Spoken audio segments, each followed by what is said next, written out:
Welcome to the Queens of Moxie. I'm Mary Kay Campbell, the host of this program, and I'm so excited that you've decided to join us today. Every week, we bring amazing women to our podcast to talk about how they have stepped into joy and reclaimed their moxie and are living their authentic life. I want to get started, but before we do, I want to remind you to subscribe to the weekly email. Simply go to queensofmoxie.com and click on Weekly Inspiration. That way, every Monday morning, you'll get a link to the latest podcast, a beautiful image, and a fabulous quote. It's a great way to start out your week. So let's get started with today's podcast.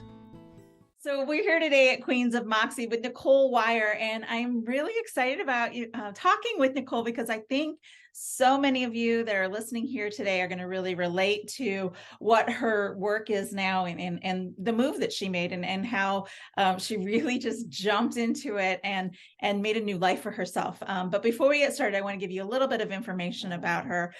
She got her undergraduate degree in political science from the University of Minnesota and got her master's degree in international intercultural management education and really helping to do that work. And she's spent 22 years in education, and it really took her kind of all over the Northeast, Vermont, Michigan, Virginia, and 18 years as an administrator for Dean of Students and Dean of Community Life, and worked primarily with college students, but also high school students. And then a few years ago, decided to make a really radical change. And so I don't want to give any more away because I really want to get into it with Nicole. But Nicole, thank you for being here today.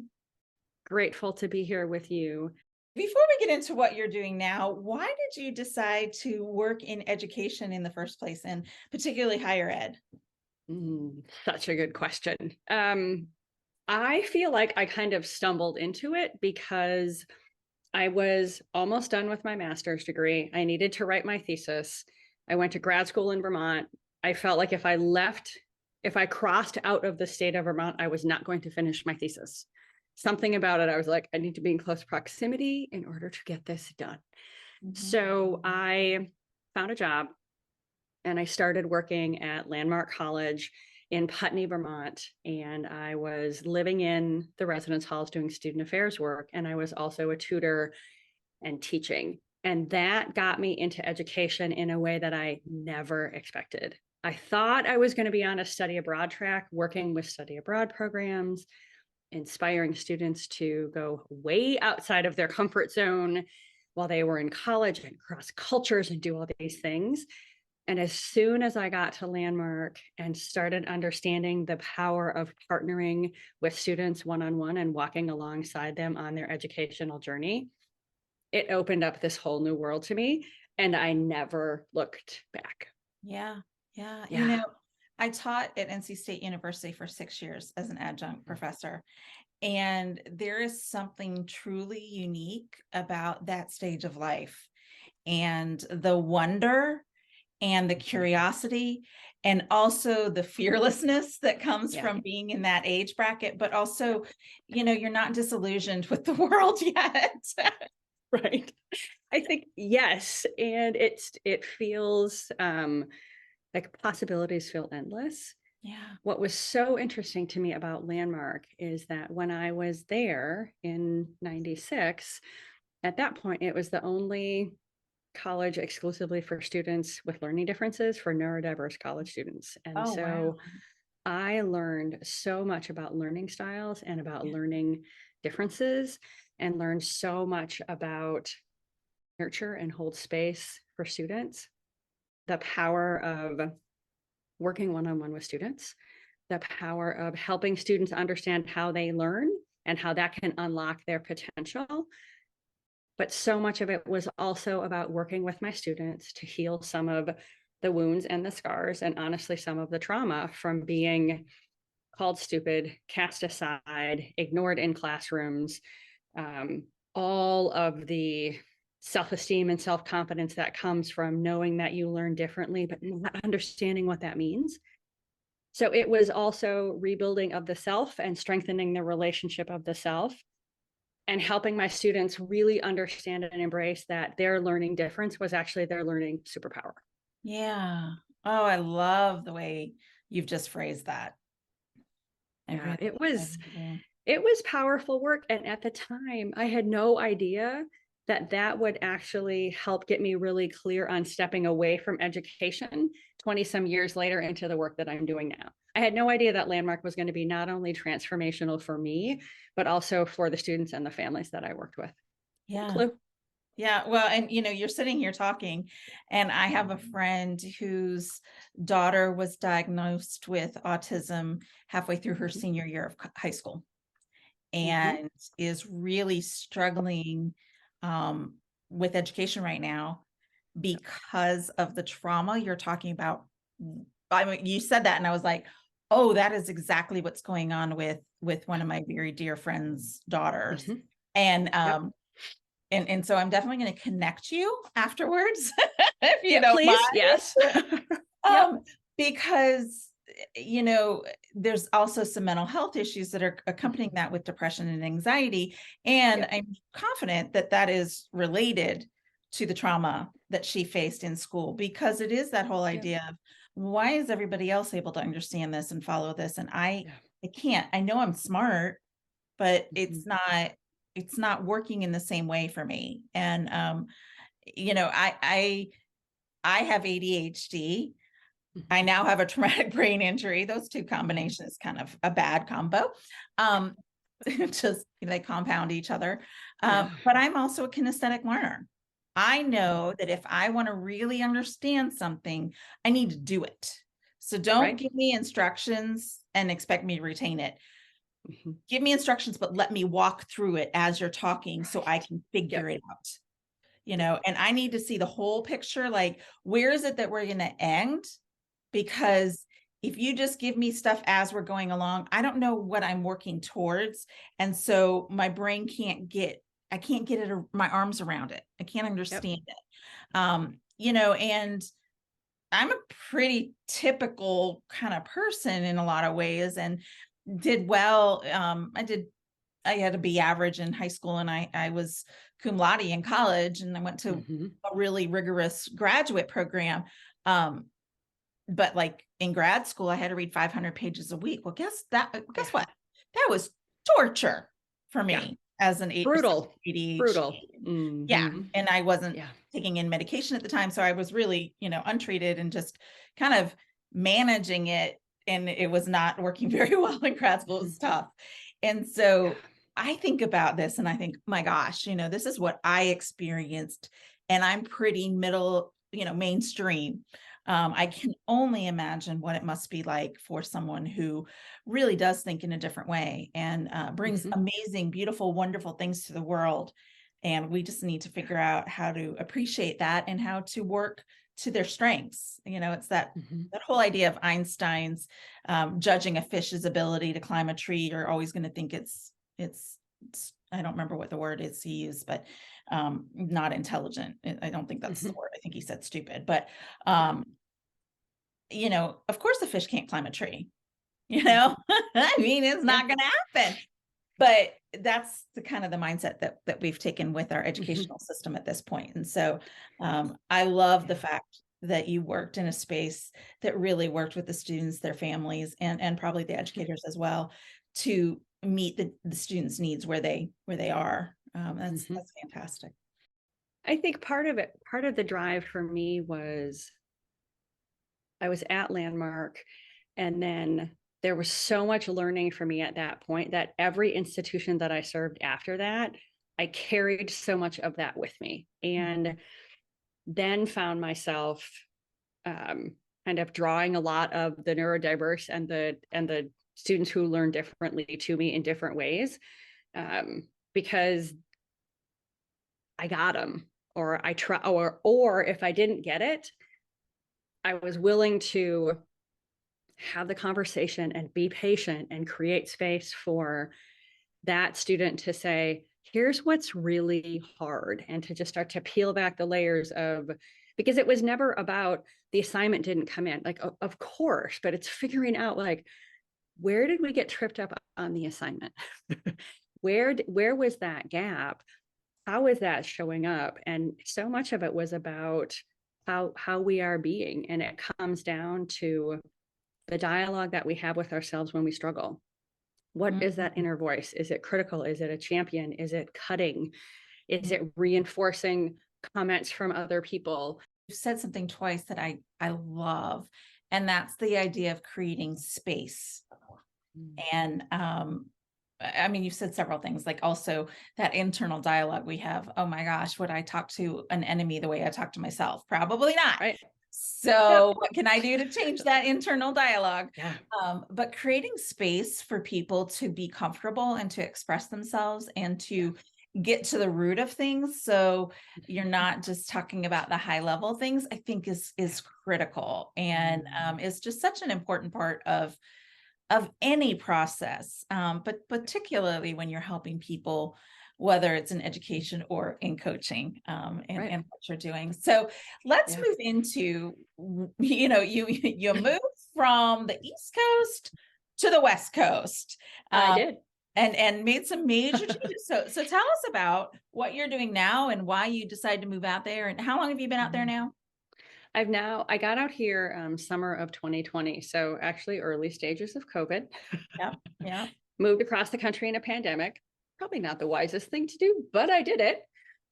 So I've been out here for a couple of years, and I took the leap. I made the pivot while I was still in Virginia. And what I discovered is I loved the work that I was doing as a dean of students. I loved being part of a leadership team of a school.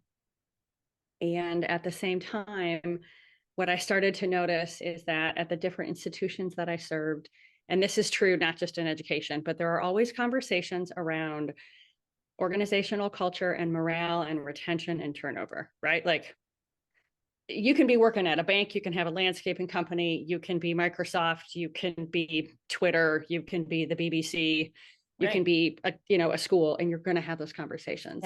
Yep. And what I started to realize is that we had those conversations every year at different institutions, and we always tried to solve it. And as a leadership team, the part of the conversation, like, we were missing a variable in the equation in order to solve it. And that variable was, how are we leading? Because how we were leading shapes the culture. How we were leading impacts morale of faculty and staff and all of our constituents. How we are leading impacts whether or not we retain the talent that we want, and whether or not when people leave, we're able to attract the talent that we need in order to live the mission. I was looking around and I saw it in myself as well. I bought into patterns of just working around the clock and running myself into the ground, and always available, always on call, always responding, trying to be at all kinds of events so I could, be present. The irony in that is that I wasn't always really present because my mind was someplace else. Yeah. And I didn't realize in some of those moments that when we were frenzied, overscheduled leaders, not taking sick days, not really taking vacation time, first one in, last one out, sending messages at all times of the day and weekends, that we were showing everybody else what leadership looks like, and that we were impacting the culture and morale and retention and turnover. Yeah, absolutely. We were losing great people, and I was looking at people that I knew and that I cared about, and exhausted, frustrated, resentful at times, not taking care of themselves. And all I kept thinking was, in the realm of education, whether or not you are pre-K or PhD or postdoc, educators are shaping the hearts, minds, and spirits of students every single day. Yep. And that is an honor, and it's a privilege. And we need to bring our best to that work, because we are paying it forward in all of our work. Yeah. And we weren't doing it. Right. I mean, you are shaping the future leaders of the world, and in a very fundamental and profound way at their core. And it is such a pivotal, influential time in their lives. And, anybody that's a parent knows that there's only a certain point where you get to have actual real influence over your kids, and then they become young adults. And I think you have influence, but they don't want you to know you have influence. And Right. I say this because I have a 17 and a 20-year-old. And so I am in the thick of not wanting to discuss anything with me. Yep. But I say that because I think at this point in my youngest life, in particular, friends and friendships and their opinions mean significantly more than mine. And their teachers are hugely impactful. And I am unbelievably grateful that this year my youngest has amazing teachers, because that has not always been the case.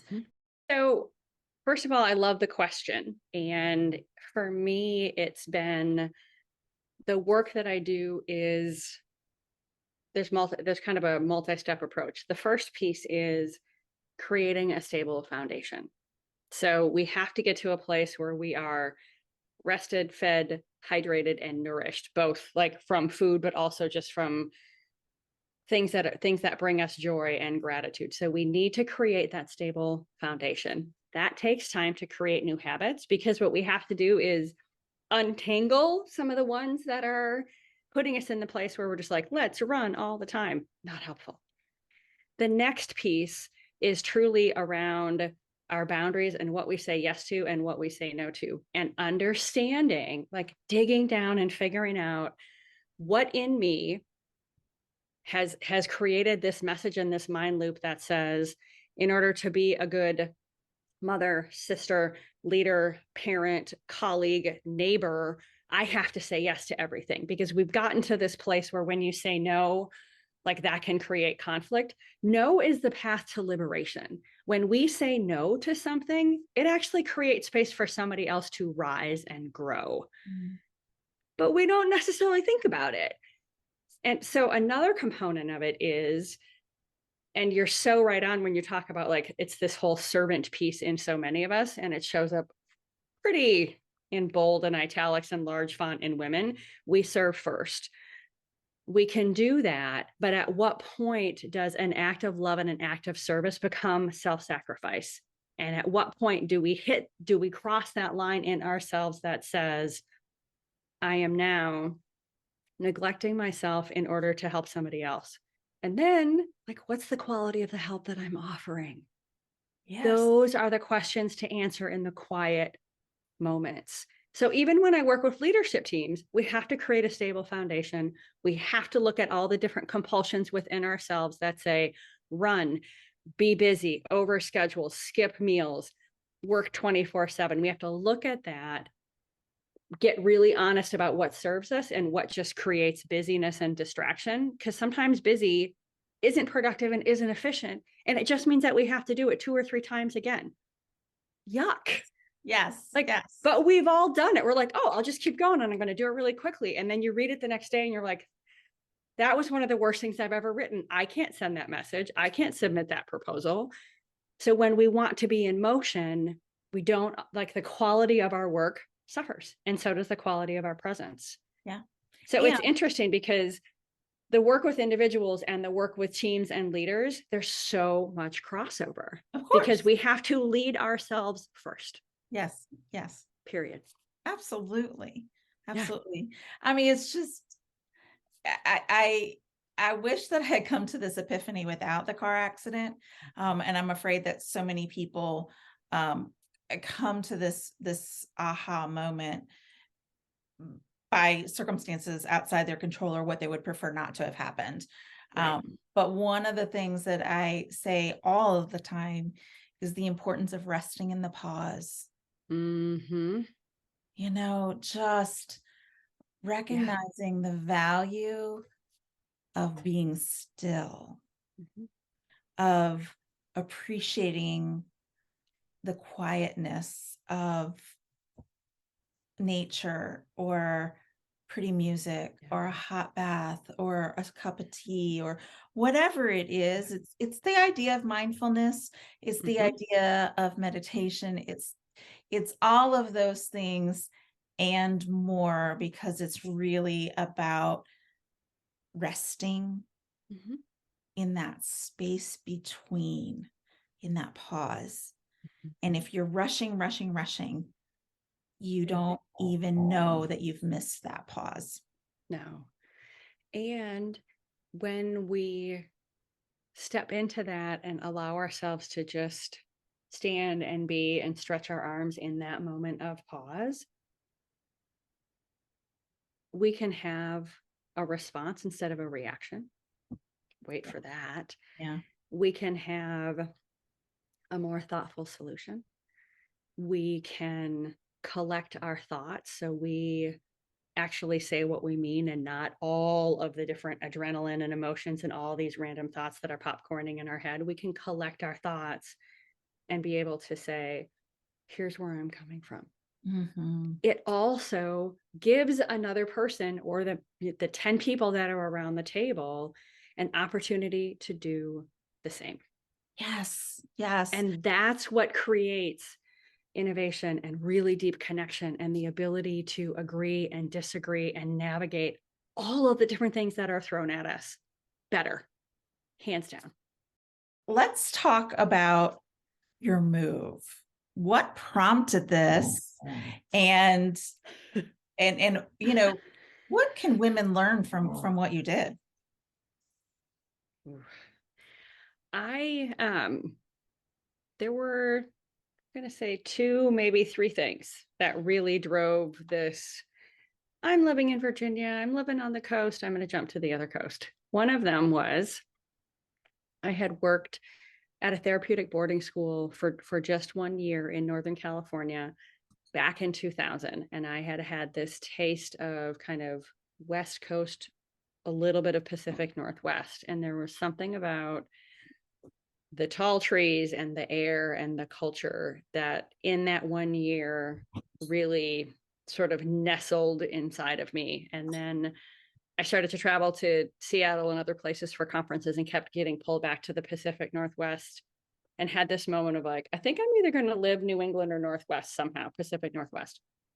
But there were always other opportunities that presented themselves where I was like, oh, I just feel compelled to serve this school. So I was in Virginia and I had stepped out of the dean's office and I had started my coaching business, and COVID had hit, and I was on LinkedIn and I learned about a company that worked with that had designed residential programs for neurodiverse college students. And I thought, how interesting, because that's kind of how I started. And they were looking for an academic director. And I'd always been on the student life and student affairs side of things. And I thought, this could be really amazing. It's something that I have wanted to do, and I have never been able to do it, never had the opportunity or created it for myself. And it was in Oregon. And I went, like, it's all here. Like, it's all here. So I was like, okay, let's do that. So I made the decision, and fascinatingly enough, also said, oh, I'm going to serve this organization and serve this company, and I'm going to try to like run my business. Really? No, didn't happen. Can't do that because there's only 24 hours in a day. Yep. And stepped away after a year to come back to this work because I still found myself trying to support educators and former colleagues through COVID and through so much of the burnout and through so much of the crossroads at their career. I'm doing this. I don't love it anymore. What am I supposed to do? And I missed some of that work. So I have come back to it and really just like it feels so in alignment with what I'm supposed to be doing right now, which is having and starting some pretty provocative conversations, either in a workshop format or or in a keynote or a one-on-one, and at different events, and just helping people start to think about, like, where am I on this pendulum of either taking care of or honoring or completely looking away from and neglecting who I am, and how does that either position me for success or struggle? So I've come back to the work of wanting to empower people to position themselves for success, and for people to be able to be joyful and grateful and go out into the world in different ways and show up as the best version of themselves, whether or not it's in their faith communities, in their neighborhoods, in their houses, in their relationships, and in their workplaces. Yeah. Yeah. It's Yeah. interesting. I watched a documentary with this Finding Joy 3-day event that just ended. But it was a documentary with Archbishop Tutu and the Dalai Lama. Mm. And it was wonderful. And they laughed so much. And they really talked about finding space and holding space and joy, and how in the Buddhist tradition, and I have it written down somewhere, but not here. It's a whole philosophy about you have control over how you view your situation, and to Mhm. always view it from the place of opportunity instead of the place of diminishing returns, kind of thing. And Yeah. the Dalai Lama has been in exile, I think he said 56 years when this was recorded. And I think it was recorded in 2015. So a Yeah. very, very long time. And, you think about that, you think about Nelson Mandela and Archbishop Mhm. Tutu's work with the end of apartheid, and Mhm. that philosophy of, you sometimes have to go through some really difficult things in order to open up the opportunities that are there for you, to clear that space out so that you can reach your greatest potential and do the things you're supposed to do. And so I love the fact that so much of what you do aligns exactly with what I do with Queens of Moxie. And it, Mm. my tag is empowering women to step into joy and live their authentic lives, and to reclaim their moxie, reclaim their power. Mhm. And so it's so aligned with what this podcast is about. I just finished my writing a manuscript for my book, which I'm super excited about, and met with a publisher today, actually. And Ooh. yeah, it's exciting. But it's what everything that I'm doing is all about, because it is about helping women in particular really recognize their value, their superpowers, the Mhm. things that bring them the greatest joy, and helping them to put those things back into their lives and to focus on those things. And it is that art of subtraction, taking off Yeah. those things that are, it's interesting because I literally wrote this in my book about, what are you doing that's just keeping you busy, but it's for the sake of being busy, not necessarily getting you Yeah. to your ultimate goal. And Mm. so everything you're saying, I'm like, yes, yes, yes. And I'm sure the listeners are too, because it's Yeah. really what Queens of Moxie is all about. Yeah. So I want to be sensitive to our time today. What I do at the end of every podcast is I ask the women I talk to, if you could make one recommendation, or you could give one piece of advice to the women who are listening today, what would that be? I would invite your listeners to let their intuition be the guide. Mm, Find those quiet moments, tap into that soul intuition place, because you are the one that you've been waiting for. oh, I love that. You are the one. The answers are there when we slow down, when we drop into a place of intuition and soul, and we quiet the activity and the busy and the overschedule and all the compulsions. We find the answers, and we realize that they're all here. We need to be open and ready to receive them. Oh, that's beautiful. That's beautiful. Yeah. Nicole, thank you so much for your time today. I know that people are going to listen to this and really take out different nuggets and be able to take what you've said and put it right into their lives and hopefully make a difference in their quality of life. It's just so important. So thank you. You are very welcome. So much fun to catch up with you again, Yeah. to see you again, to hear your voice, and for us to be able to have time and space to really dive into a conversation. I am grateful to be here with you. Congratulations on writing the manuscript. I've recently become an author, and it's an exciting piece. So congratulations. The next piece is equally as exciting, and best of luck, and please take care. Thank you. Thanks for joining us on the Queens of Moxie podcast. I hope that you found it inspirational and that it helps you to think about how you can step into joy and live your authentic life. And remember, we have a weekly email so that you don't miss any of these episodes. Plus, it starts your Monday out with an inspirational quote and a beautiful image. If you haven't subscribed yet, go to queensofmoxie.com and click on Weekly Inspiration. Thanks again for joining us, and we'll see you again next week.